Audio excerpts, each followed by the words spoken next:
अब हमारा third part में हमने डिबेंचर्स के करना है issue of debentures other than cash. पहले हमने जैसे शेयर्स में करा था ना कंसिडरेशन अदर देन कैश, ये सेम वही टॉपिक है issue of debentures other than cash वाला। इसमें होता क्या है बेसिकली, यहाँ पे एक फर्म है एक्स एलटीडी और एक उसका वेंडर है। वेंडर कौन होता है? जिससे आप सामान खरीदते हो। तो एक्स एलटीडी ने मशीन खरीदी है कितने की? 50 लाख की वेंडर से। अब क्या करा उन्होंने, अब इन्होंने तो खरीद ली वेंडर से। अब वेंडर को जब पैसे देने हैं इन्होंने, ये देखा, अब वेंडर को इन्होंने पैसे देने हैं, तो वेंडर को पैसे वो कैसे देंगे? हो सकता है या तो कैश दे दें, हो सकता है चेक काट के दे दे, हो सकता है सारे डिबेंचर्स दे दे कि तुम मेरे डिबेंचर्स ले लो, बाद में तुम्हें इंटरेस्ट भी मिलता रहेगा, फिर बाद में तुम्हें पैसे मिल जाएंगे, ऐसे करके डिबेंचर्स दे दें। या फिर हो सकता है वो कहे थोड़ा सा पैसा कैश में ले लो, थोड़ा पैसा डिबेंचर्स की तरफ पे ले लो। तो क्या क्या ऑप्शंस है हमारे पास? कैश, बैंक, या बिल्स पेबल भी तो होता है, बिल्स पेबल। इसने क्या करा, मैं तेको एक सिनेरियो दिखाती हूँ। एक्स एलटीडी ने इसको वेंडर को कैश, बैंक या बिल्स पेबल जैसे भी समझ ले, उसने 10 लाख दे दिए और बाकी के बचे कितने? 40 लाख। उसने कहा तुम डिबेंचर्स ले लो 40 लाख के। तो ये सिनेरियो होता है क्या, ये purchase consideration other than cash, यही चलेगा। अब इसमें क्या होता है, अब 3 तरीके आते हैं इसकी जर्नल एंट्रीज करनी है हमें, तो इसकी 3 तरीके की होती हैं। वो 3 तरीके भी तेरे को पता ही होंगे, ईजी हैं बहुत ज़्यादा ही। पहली एंट्री किसकी करेगी? Purchase of asset. पहले तो आप क्या करोगे? परचेज ऑफ एसेट करोगे, या फिर आप पूरी जो इनकी फर्म है वही परचेज कर लोगे, तो उसकी एंट्री करनी पड़ेगी। मैं एंट्रीज बता रही हूँ 3 कौन कौन सी होनी है, ये करोगे। दूसरे में क्या होगा, आप पार्ट पेमेंट, जैसे मैंने कहा कैश या बैंक में करोगे, तो पार्ट पेमेंट जब करनी है तो उसकी क्या होती है कि फिर आप करोगे part payment in, part payment किसी में भी कर सकती है ना, कैश में, बैंक में या बिल्स पेबल में, तीनों में से किसी में भी पार्ट पेमेंट हो सकती है। उसके बाद जो थर्ड पॉइंट आता है वो क्या है, किसमें अब लास्ट एंट्री कौन सी बची? अगर आप डिबेंचर्स इशू कर रहे थे तो उसकी एंट्री भी करोगे, तो वो क्या होगा? डिबेंचर्स इशू की एंट्री फॉर बैलेंस अमाउंट। जो भी बैलेंस अमाउंट है उसके लिए डिबेंचर्स इशू कर रहे हो तो वो एंट्री करोगे। तो ये 3 एंट्री में पूरे क्वेश्चन सारे समेट सकते हैं हम, वो इजीली हो जाएंगे। डन। अब मैं इसकी क्या करवाती हूँ, मैं इसकी एंट्री स्टार्ट करवाती हूँ। एक काम करती हूँ, मैं 2 मिनट लिख देती हूँ एंट्री, उसके बाद फिर दिखाती हूँ ताकि टाइम कंज्यूम ना हो इतना।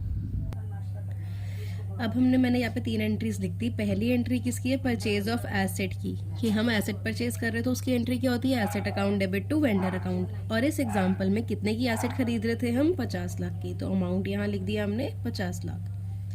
फिर आता है हमारा दूसरी एंट्री, वो है पार्ट पेमेंट। जब पार्ट पेमेंट कुछ पैसा कैश में बैंक की तरफ से या बिल्स पेबल में दे रहे होते हो, तो उसकी एंट्री होती है हमारी vendor account debit to cash या बैंक या बिल्स पेबल, जिसके भी थ्रू दे रहे हो। ये तीनों चीज़ें नहीं लिखनी है एंट्री में तूने, इसमें जिस भी चीज़ से एक दे रहे होंगे, इसमें मैंने लिखा था ना तीनों में से किसी से भी दे रहे हैं, तो मैंने तीनों का नाम लिखा। अदरवाइज अगर कैश से दे रहे हो तो कैश, बैंक से दे रहे हो तो बैंक, बिल्स पेबल से दे रहे हो तो सिर्फ बिल्स पेबल। उसके बाद आता है कितना अमाउंट दे रहे हो तुम इसमें, पार्ट पेमेंट में 10 लाख दे रहे हो, तो यहाँ पे 10 लाख। उसके बाद थर्ड एंट्री आती है बैलेंस की। बैलेंस की कौन सी एंट्री होती है? जब डिबेंचर्स इशू कर रहे हो बैलेंस के लिए, तो वो क्या है? बैलेंस कितना बचा पहले तो? 40 लाख। तो अब यहाँ पे एंट्री क्या होती है? एंट्री बताती हूँ इसमें, ये देखियो, वेंडर अकाउंट डेबिट करना है, vendor account debit to percentage debenture. मैंने एज्यूम कर लिया 9% डिबेंचर्स है, तो 2% डिबेंचर अकाउंट। ये एंट्री तो होनी ही है। बट अगर क्वेश्चन में बोल दिया कि डिस्काउंट पे इशू कर रहे हैं डिबेंचर्स को, तो डिस्काउंट को हम डेबिट करते हैं, डिस्काउंट अकाउंट डेबिट। बट यही अगर बोल दिया क्वेश्चन ने कि प्रीमियम में इशू कर रहे हैं, तो प्रीमियम क्रेडिट होता है, तो टू SPR अकाउंट। ठीक है, ये दोनों ऑप्शनल है, अगर क्वेश्चन में आए तभी लगाने हैं, वरना नहीं। वरना ये 2 एंट्री, ये vendor account debit to 9% debenture तो आनी ही है, यही एंट्री होती है बैलेंस की, जब भी डिबेंचर्स इशू कर रहे होते हो। तो कितना अमाउंट आएगा हमारे पास, यहाँ पे तो मैंने एज्यूम करा था ये जो भी हो, बाकी बचा यहाँ पे क्या आएगा 40 लाख और 40 लाख। ठीक है, अब यहाँ पे जो यहाँ पे एक चीज़ देखने वाली है वो क्या है, अब हमने क्या याद करना है, जैसे हमने पहले लिखा, अगर तेको ध्यान हो तो हमने निकालना सीखा था नंबर ऑफ शेयर्स कैसे निकालते हैं। ऐसे ही हम क्या करना है, नंबर ऑफ डिबेंचर्स हमने क्या करना है, अब हम देखेंगे कि नंबर ऑफ डिबेंचर्स कैसे निकालते हैं। तो नंबर ऑफ डिबेंचर्स का फॉर्मूला क्या था, amount payable upon issuing price of debenture, issuing price of debenture.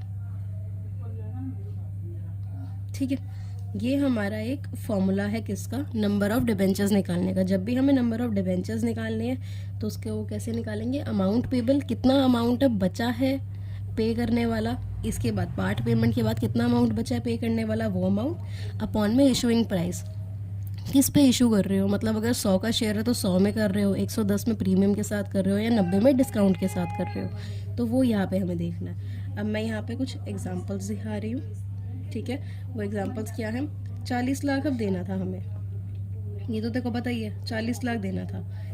अब मैंने कहा कि अगर क्या हो रहा है, अगर वो चीज़ सिर्फ पार में इशू हो रही है तो डिवाइडेड बाय 100 करना है, बट यही इन्होंने बोला अगर 40 लाख है उसको हम इशू कैसे कर रहे हैं, इसको हम इशू कर रहे हैं 110 में। 110 में कैसे हो गया, 100 का तो शेयर है और 10 का प्रीमियम है, 10 का प्रीमियम।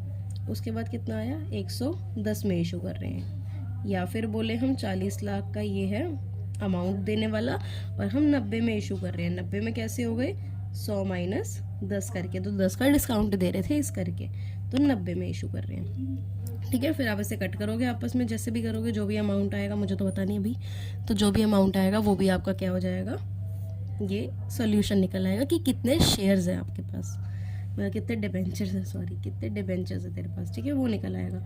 अब से हम क्वेश्चन स्टार्ट करते हैं, मैं क्वेश्चन दिखाती हूँ पहले। अब हम अपना क्वेश्चन स्टार्ट करते हैं। इस क्वेश्चन में क्या है, B LTD issued 9% debentures of 100 each.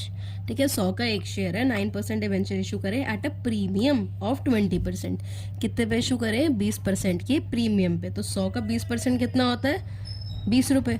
तो 20 रुपये ज़्यादा में इशू करे, मतलब 120 में इशू करे to vendor for a purchase of a plant costing 6 lakh.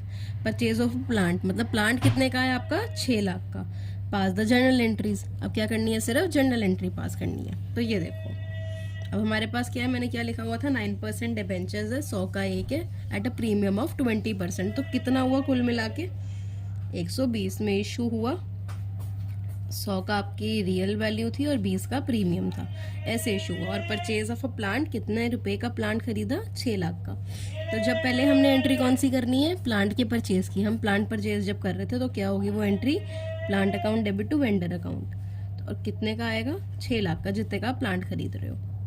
हमें क्वेश्चन में पार्ट पेमेंट के बारे में कुछ भी नहीं बोला गया, हमें क्वेश्चन में तो कुछ भी नहीं बोला गया, बस ये बोला गया कि डिबेंचर्स इशू कर रहे हैं, 9% डिबेंचर्स है, 100 का एक है, प्रीमियम इतना है। हमें कोई पार्ट पेमेंट की बात नहीं करी, तो हमें सेकेंड एंट्री यहाँ पे नहीं करनी, हमें सीधा क्या कौन सी करनी है, थर्ड एंट्री, जिसमें हम क्या कर रहे थे, डिबेंचर्स इशू कर रहे थे।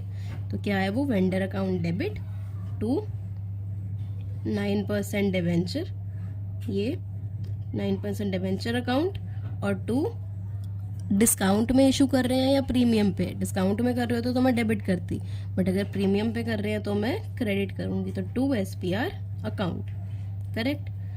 अब वेंडर को आप कितना इशू कर रहे हो पहले वो देख 6 लाख तो तेरे पास अमाउंट है कि 6 लाख, आपको पता है कि 6 लाख का आपका अमाउंट यहाँ पे आ रहा है। बट यहाँ पे एक चीज़ है कि यहाँ पे तो सीधा 6 लाख नहीं लिख सकती, क्योंकि पहली तूने उसमें तो लिख दिया कि 6 लाख का तूने प्लांट खरीदा। डिबेंचर्स में कैसे 6 लाख थोड़ी इशू कर रही है, डिबेंचर्स का अमाउंट निकालना पड़ेगा। पहले मैंने क्या सिखाया, देखो नंबर ऑफ डिबेंचर्स निकालने पड़ेंगे। तो कैसे निकलते हैं number of debentures, amount payable, amount payable कितना है अभी हमारे पास, 6 लाख, और कितने में इशू हो रहा है, 120 में इशू हो रहा है ना प्रीमियम के साथ, तो अपॉन में 120। तो इसे जब आप कट करोगे, 6 लाख मैं ऐसे लिख देती हूँ तेरे लिए, ठीक है, इसे आप कट करोगे तो आपके पास आएगा 5000। तो 5,000 आपके जो डिबेंचर्स हैं वो हैं, 5,000 डिबेंचर्स आप इशू कर रहे हो। तो वेंडर को कितने देने हैं, 6 लाख देने हैं एग्जैक्ट। फिर 5,000 आपके पास डिबेंचर्स हैं, इसके आगे क्या आती थी, परसेंटेज डिबेंचर के आगे हमेशा फेस वैल्यू, फेस वैल्यू कितनी थी 100 की, तो 100 लिखो। कितना आ गया आपके पास आ गया 5 लाख। ठीक है, फिर 5,000 डिबेंचर्स हैं आपके पास मल्टीप्लाइड बाय एसपीआर। एसपीआर आपके पास कितना है 20। ठीक है, कितना है एसपीआर 20, तो मल्टीप्लाई बाय 20 कितना आ गया आपका 1 लाख। हो गई डेबिट और क्रेडिट मैच, हो गई एंट्री मैच। तो यही हमारा ये क्वेश्चन था, ये सिंपल क्वेश्चन है ऐसे। अब हम कौन से करेंगे, अब हम ऐसा ही एक और क्वेश्चन करेंगे, उसके बाद हम परचेज ऑफ पूरी फॉर्म अगर परचेज कर रहे हैं तब क्या करेंगे, तो वो वाली एंट्री करके देखते हैं। पहले अब एक क्वेश्चन और दिखाती हूँ। अब हम यहाँ पे सेकंड क्वेश्चन कर रहे हैं। वो सेकंड क्वेश्चन क्या है, Romi LTD acquired machinery of 28 lakh from Kapil enterprise. जो रोमी है उसने 28 लाख की मशीनरी ली है, किससे, कपिल एंटरप्राइज से। तो वेंडर कौन हो गया इस क्वेश्चन में, कपिल। ठीक है, जिससे आप ले रहे होते हो वो वेंडर होता है, तो कपिल वेंडर हो गया। Paid 8 lakh through cheque, 8 lakh तो दे दिया, पार्ट पेमेंट कर दी 8 लाख की चेक से। और जो बाकी का रिमेनिंग बैलेंस अमाउंट है उसके लिए रोमी ने क्या करा, 8% डिबेंचर्स इशू करे, 100 का एक एट अ डिस्काउंट ऑफ 25%, 25% के डिस्काउंट पे। ठीक है, 8% डिबेंचर्स इशू करे बचे हुए अमाउंट के लिए 25% के डिस्काउंट पे। उसके बाद इन्होंने बोला एंट्रीज रिकॉर्ड कर दो। तो पहली लाइन पढ़ के ना इजीली कर सकती है। पहली एंट्री कौन सी होती है, एक आप परचेज की करते हो, दूसरी करते हो पार्ट पेमेंट की, तीसरी करते हो आप डिबेंचर्स की।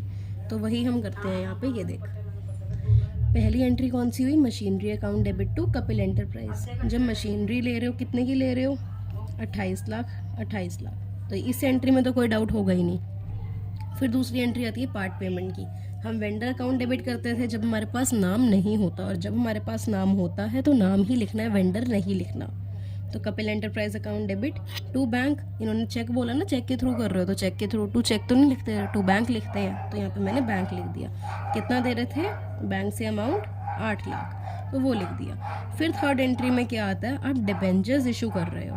जब डिबेंचर्स इशू करते हो तो क्या एंट्री होती है, कोई भी Kapil enterprise account debit to कितना, जितना भी परसेंटेज डिबेंचर है, तो टू 8% डिबेंचर अकाउंट। बट इस क्वेश्चन में मैंने देखा डिस्काउंट भी है, तो डिस्काउंट मेरा क्या होगा, डिस्काउंट होगा मेरा debit, discount account debit.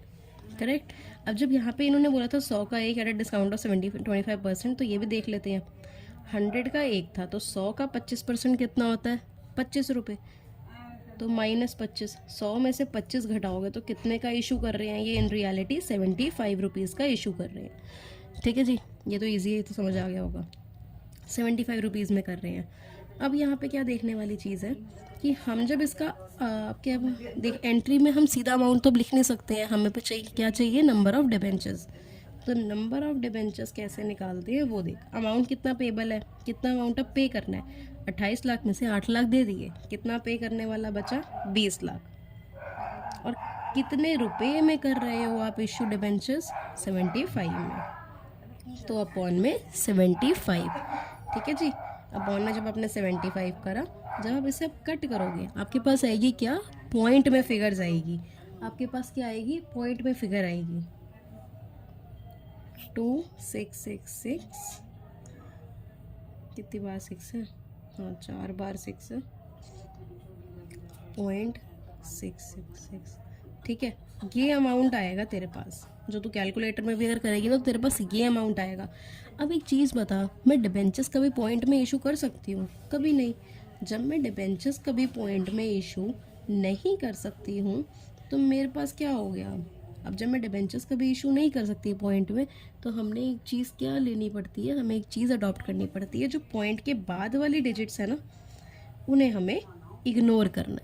Point के बाद वाले डिजिट्स को हमें इग्नोर करना है। देख, पहले आप यहाँ पे सॉल्व करनी शुरू करते हैं। कपिल को देने कितने पैसे हैं, देने हैं 20 लाख। ठीक है, अब जब ये अमाउंट है हमारे पास 2% डिबेंचर अकाउंट, 8% डिबेंचर, कितने हमारे पास डिबेंचर्स है, 26666, यही है। मल्टीप्लाइड बाय, मैंने इसमें क्या बताया, परसेंटेज डिबेंचर के आगे हमेशा आती है फेस वैल्यू, तो मल्टीप्लाइड बाय 100, कितना अमाउंट आ गया हल्डीन, 4 बार 6, फिर 0 0, ये आ गया।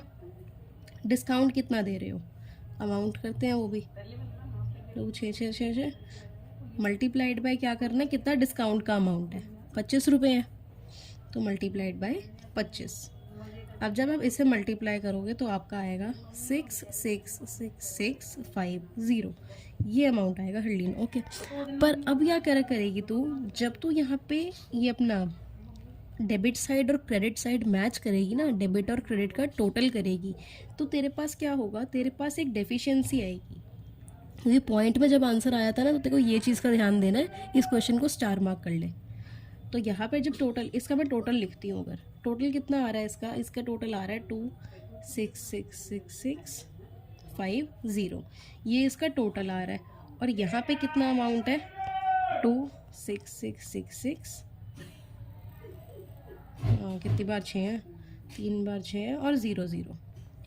ये देख लिया कौन सा कम है या कौन सा ज़्यादा है, ये बताओ। आपके पास अगर आपको दिख रहा हो तो ज़्यादा ये वाला अमाउंट है, कितने से ज़्यादा है ये, 50 रुपये से ज़्यादा है, 50 रुपये से ज़्यादा है, तो ज़्यादा को तो हम छेड़ते नहीं, हम कम को ज़्यादा कर सकते हैं, ज़्यादा को कम नहीं कर सकते, तो ये कम है नीचे। तो मैंने यहाँ पे क्या लिखना है, टू कैश अकाउंट, और जो भी आपका बचा हुआ पैसा आ रहा है, 50 रुपये आ रहा था ना, तो टू कैश 50। ये क्वेश्चन बहुत इम्पॉर्टेंट है, ठीक है, ये अच्छे से कर ले। जब भी आपके पास पॉइंट में फिगर आती है तो आपका बैलेंस मैच नहीं करता, ऐसा कई बार होता है, और जब बैलेंस मैच नहीं कर रहा होता तो आपको मैच करवाना होता है। वो आप कैसे कराते हो, जहाँ पे भी कम है, जो भी कम साइड का है, जिसमें भी कम अमाउंट आ रहा है, ऊपर से जैसे इसमें आ रहा था डेबिट में ज़्यादा आ रहा था, क्रेडिट में कम आ रहा था, तो क्रेडिट को आपने क्या करना है, जितने भी अमाउंट से कम आ रहा है वहाँ पे टू कैश लिख के उसे कंपनसेट कर देना, तो फिर आपका ये वाला क्वेश्चन भी सॉल्व हो जाएगा, ठीक है। यही अगर यहाँ पे पॉइंट पे आंसर ना दिया होता हमें, तो क्या होता, पॉइंट में अगर ना दिया होता ना, तो हम नॉर्मली करते जैसे ये इसको करते आ रहे हैं, बट पॉइंट में देखे इन्होंने हमें एक और नई चीज़ सिखा दी। अब हम क्या करते हैं, परचेज ऑफ उसका करते हैं, अगर हम पूरी फर्म परचेज कर रहे हैं, उसमें क्या होता था, एसेट को हम डेबिट करते थे, लायबिलिटीज़ को क्रेडिट करते थे, वेंडर को भी क्रेडिट करते थे, और फिर ऊपर गुडविल या कैपिटल रिजर्व नीचे आता था, याद है कुछ। अब कुछ ब्लरी ब्लरी पिक्चर बन रही होगी, वही मैं अब दिखाती हूँ, देखो। अब हमारे पास क्या है, परचेज ऑफ अ बिज़नेस। अगर हम बिज़नेस परचेज कर रहे होते हैं तो कुछ हमारे पास बिज़नेस में एसेट्स होती हैं, कुछ लायबिलिटीज़ होती हैं, ठीक है। तो हमें अब लायबिलिटीज़ और एसेट्स को भी कंसिडर करना पड़ता है। ये होता है जब हम परचेज ऑफ एसेट कर रहे होते हैं तो हम सिर्फ एसेट को परचेज कर रहे होते हैं, तो एसेट का नाम आता है, बट इसमें लायबिलिटीज़ भी इंक्लूडेड है, तो हम लायबिलिटीज़ को भी कंसिडर करेंगे, करेक्ट। अब यहाँ पे देखो, asset account debit, asset account debit यही करते हैं, तो इसकी जर्नल एंट्री आ रही है, asset account debit, to liabilities और टू वेंडर अकाउंट, जितने की लायबिलिटीज़ है वो और जितना वेंडर को देना है वो। बट यही अगर आपका बैलेंस यहाँ पे मैच नहीं होता है, मोस्ट प्रोबेबली नहीं होता है, तो जब भी ऊपर बैलेंस बच रहा होता है तो हम क्या लिखते हैं, गुडविल अकाउंट डेबिट, और जब भी नीचे बैलेंस अमाउंट बच रहा होता है तो हम लिखते हैं टू कैपिटल रिजर्व, ठीक है। क्या लिखते हैं, to capital reserve account, done है, ये लिखते हैं हम, जो हमारे साथ होता है। तो ये चीज़ बस ये एंट्री में हमारा पूरा क्वेश्चन सॉल्व हो जाता है। और बाकी का क्या होता है, बाकी की जो आपकी रेस्ट एंट्रीज होती है ना, रेस्ट एंट्रीज जो और बची हुई होती है वो क्या होती हैं, आर सेम। तो रेस्ट एंट्रीज आपकी क्या आती है, सेम आती है। रुक, मेरे को पेन चेंज करना पड़ेगा, ख़त्म हो गया। तो देख, रेस्ट एंट्रीज जो होती है वो हमारे पास सेम होती है। अब क्या है, अब मैं एक चीज़ दिखा देती हूँ, देखो। If net assets, net assets क्या होते हैं, एसेट में से लायबिलिटी माइनस करके, एसेट में से लायबिलिटी माइनस करके। अगर नेट एसेट 15 लाख है और परचेज कंसिडरेशन जितना आप वेंडर को दे रहे हो वो आपका है 20 लाख, मतलब अगर नेट एसेट से ज़्यादा है परचेज कंसिडरेशन, पीसी क्या ज़्यादा है, पीसी ज़्यादा है नेट एसेट से, तो आपकी आती है गुडविल। ऊपर क्या आता है, गुडविल आता है। बट अगर यही इफ़ नेट एसेट्स, अगर नेट एसेट्स क्या है 15 लाख और ये ज़्यादा है किससे, परचेज कंसिडरेशन 10 लाख से, परचेज कंसिडरेशन है 10 लाख, नेट एसेट्स है 15 लाख। मतलब अगर नेट एसेट ज़्यादा है पीसी से तो आपकी आती है कैपिटल रिजर्व। यही जो मैंने यहाँ पे ऊपर करा बैलेंसिंग के तरफ से बताया, अब मैं ऐसे करके बता रही हूँ। इसमें कुछ नहीं दिमाग लगाना। अगर ऊपर बैलेंस बच रहा है तो गुडविल, नीचे बैलेंस बच रहा है तो कैपिटल रिजर्व। नेट एसेट्स अगर कम है परचेज कंसिडरेशन से तो गुडविल, नेट एसेट्स ज़्यादा है परचेज कंसिडरेशन से तो कैपिटल रिजर्व। करेक्ट, ये हो गया। अब हम क्या करते हैं, क्वेश्चन करते हैं। 2 क्वेश्चंस रहते हैं हमारे, फिर उसके बाद सारा हमारा ख़त्म हो जाएगा। तो मैं क्वेश्चंस एक बार लिख लेती हूँ। अब हमारे पास नेक्स्ट क्वेश्चन क्या है, bright LTD took over the assets of 6,60,000। Asset कितने की ले ली उसने, 6,60,000 की। लायबिलिटीज़ ले ली उसने 80,000 की ऑफ स्टार एलटीडी, मतलब वेंडर कौन हुआ, स्टार एलटीडी, इससे ले ली। For an agreed purchase consideration, PC कितना है 6 लाख, परचेज कंसिडरेशन कितना है 6 लाख। पेबल कैसे पे करना है, 10% इन कैश, मतलब 10% इन कैश। अब तू खुद दिमाग लगा, इन्होंने बोला क्या 10% किस में देना है, आपने कैश में देना है। तो अब 6,60,000 का 10% मतलब ऐसे होगा, ठीक है ना। तो payable 10% in cash and the balance by the issue, जो बैलेंस बचेगा वो कितने में, 12% डिबेंचर्स में of 100 each eight 10% discount. 12% debentures में आप जो बैलेंस है उसको कैसे दोगे, 12% डिबेंचर्स में 100 का ईच 10% डिस्काउंट पे, ठीक है, ये होगा। तो मैं यहाँ पे क्वेश्चन सामने ही रख रही हूँ तेरे, और यहाँ पे देख एसेट की हमारी पहली एंट्री तो जो मैंने सिखाई है वो यही होगी, asset account debit to liabilities account to star LTD. ये 2 एंट्रीज मत देख, अभी फर्स्ट एंट्री बस देख। तो अमाउंट लिखना स्टार्ट करते हैं, कितना आएगा, एसेट कितने की आपके पास 6,60,000, ठीक है, 6,60,000। लायबिलिटीज़ कितनी है आपके पास 80,000, और स्टार एलटीडी, मतलब यहाँ स्टार एलटीडी के आगे हमेशा क्या आता है, परचेज कंसिडरेशन। तो परचेज कंसिडरेशन कितने का है आपके पास 6 लाख का। करेक्ट, इन्होंने यही बोला था, मैंने यही लिख दिया। अब यहाँ पे देख, ऊपर 6,60,000 है, नीचे 6,80,000 बन रहा है। तो कम कहाँ पे है, ऊपर कितने से कम है, 20,000 से।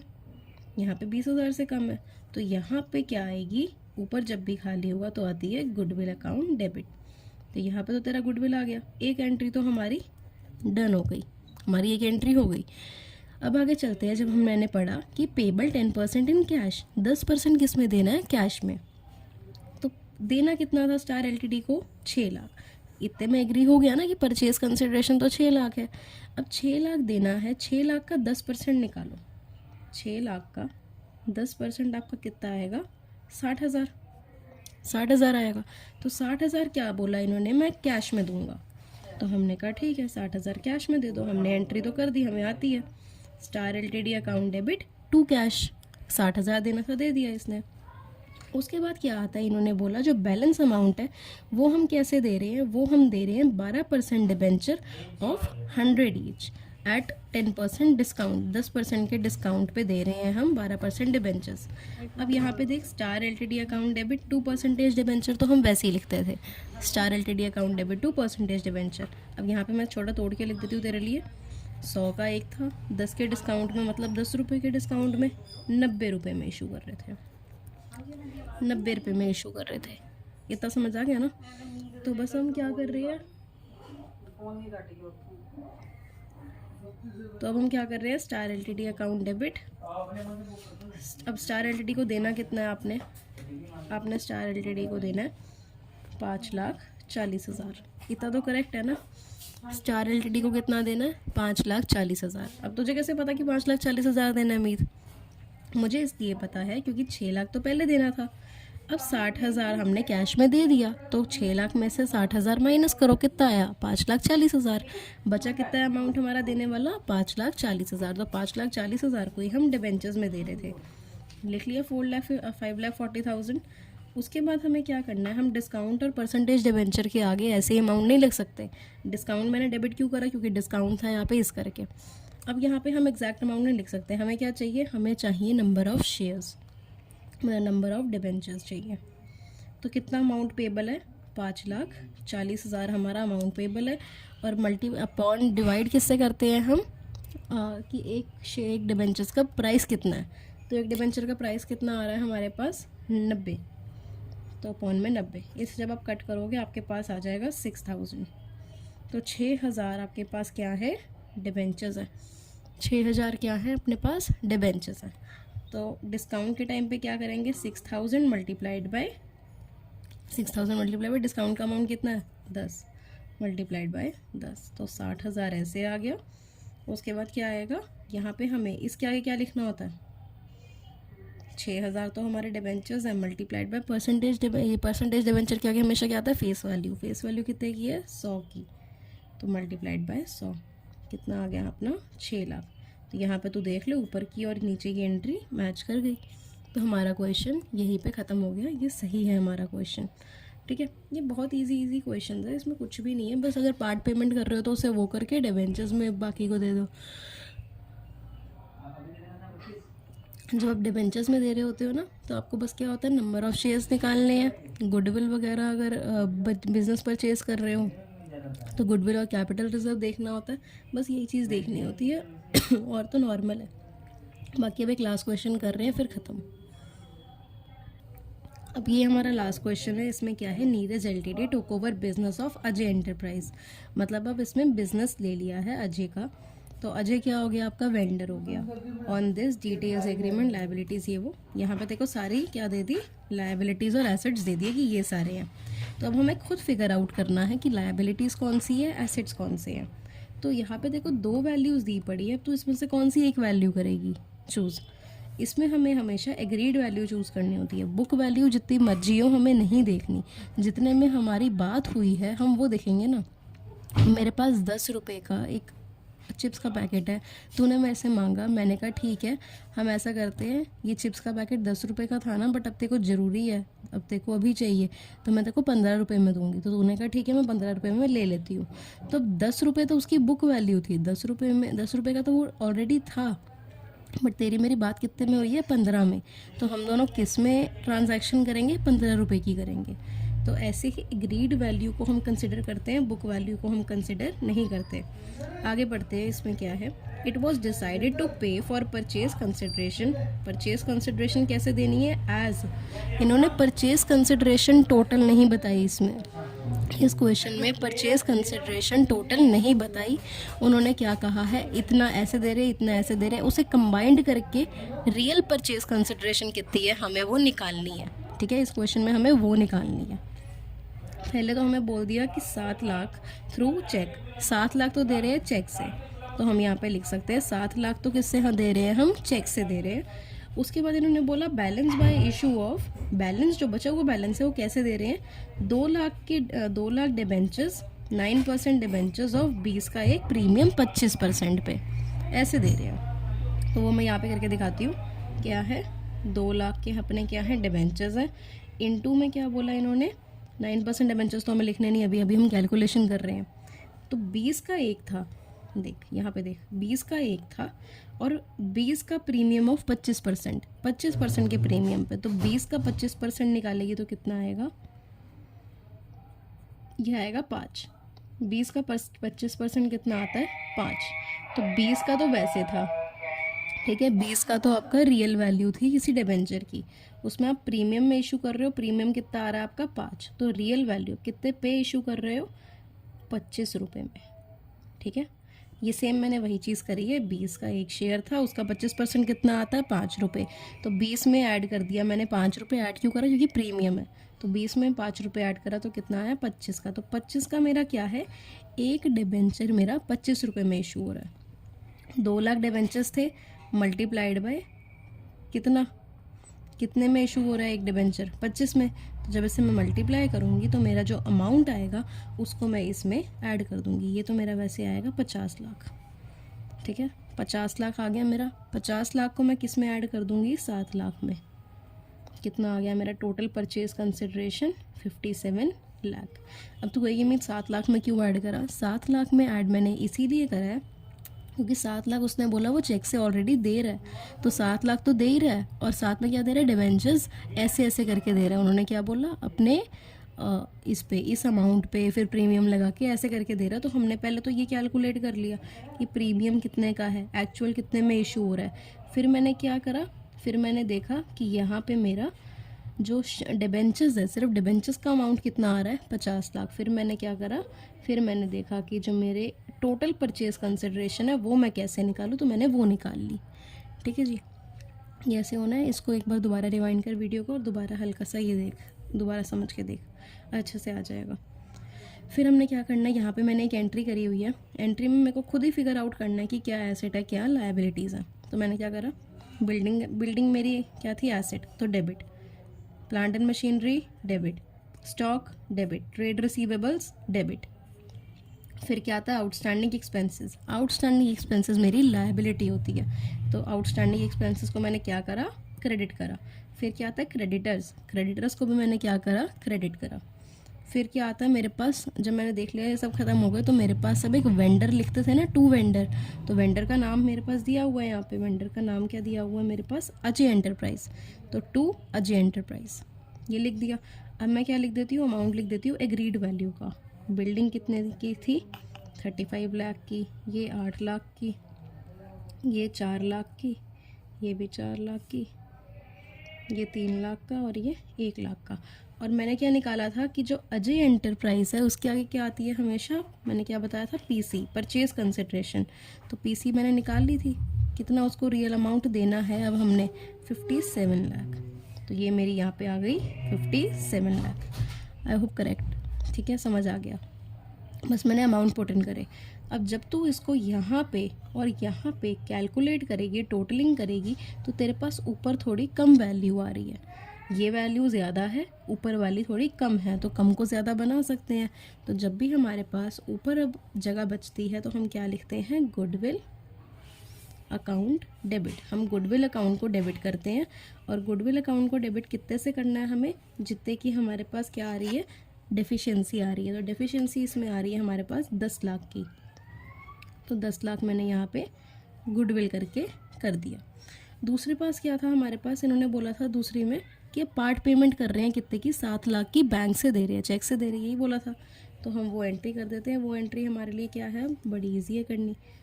तो Ajay enterprise account debit to, किससे दे रहे हैं, कैश से तो नहीं दे रहे, तो दे रहे हैं चेक से, तो मतलब टू बैंक अकाउंट, ठीक है, बैंक से दे रहे हैं। तो कितना अमाउंट दे रहे थे हम, सिर्फ 7 लाख दे रहे थे, तो 7 लाख यहाँ लिख दिया। उसके बाद आती है थर्ड और लास्ट एंट्री, ये क्या थी, इन्होंने बोला बैलेंस बाय डिबेंचर्स। तो बैलेंस अब कितने का बचा था अपने पास, 50 का। 57 लाख तो टोटल निकाल लिया था, उसमें से 7 लाख अगर हमने दे दिया चेक से, तो कितना बचा, 50 लाख। 50 लाख को हम डिबेंचर्स के थ्रू दे रहे हैं। तो यहाँ पे अजय एंटरप्राइज, पहले तो एंट्री करते हैं, Ajay enterprise account debit to 9% debentures थे, तो 9% डिबेंचर अकाउंट, और प्रीमियम में हो रहे थे ना, तो 2 SPR अकाउंट। यहाँ पे अब हमारा लास्ट काम क्या रह गया, number of debentures find out करने। नंबर ऑफ़ डिबेंचर्स कितने हैं, बट इस क्वेश्चन में तेरे को ये नहीं करने, क्यों, क्योंकि तेरे पास ऑलरेडी क्वेश्चन में दिया हुआ था, यहाँ पे देख कि balance bye issue of 2 lakh debentures. तेरे पास ऑलरेडी क्या दिए हुए हैं, कितने तेरे पे डिबेंचर्स हैं, तो तेरे को यहाँ पे कैलकुलेट वो चीज़ नहीं करनी, इस करके इसमें हमें नहीं करनी। अब अजय एंटरप्राइज को कितने देने हैं हमने, 50 लाख देने हैं। अब कितने थे हमारे पास डिबेंचर्स, 2 लाख थे, मल्टीप्लाइड बाय इसके आगे क्या आती है, रियल फेस वैल्यू। तो फेस वैल्यू कितनी थी, 20 रुपये। हमेशा 100 या 10 नहीं आता, कभी भी कुछ भी आ सकता है, तो देख के करना है। तो मल्टीप्लाई बाय 20 कितना आएगा अपने पास, 40 लाख। फिर हमारे पास 2 लाख क्या है और डिबेंचर्स हैं, और प्रीमियम कितने का दे रहे थे, 5 का, मल्टीप्लाइड बाय 5, तो कितना आ गया यहाँ पे, 10 लाख। ठीक है, तो ये हमारा जो हमने बैलेंस, ये किसकी एंट्री करी थी, balance of 50 lakh. 50 lakh balance था, तो उसकी हमने डिबेंचर्स के थ्रू एंट्री करी थी। तो ये हमारा ये क्वेश्चन भी कंप्लीट हो गया। ये हमारा पूरा क्या हो गया, अब ये थर्ड पार्ट में परचेज कंसिडरेशन वाला पॉइंट क्लियर हो गया। फिर हम आगे रिडीम वाला भी करेंगे कि जब रिडीम कर रहे होते हैं तो उसकी एंट्री क्या होती है, तो वो अलग अलग है, बट इजी चैप्टर है बहुत ज़्यादा। ठीक है, तो बस ऐसे ही ये वाला कर ले, फिर नेक्स्ट पार्ट में अब इससे और आगे क्या करेंगे।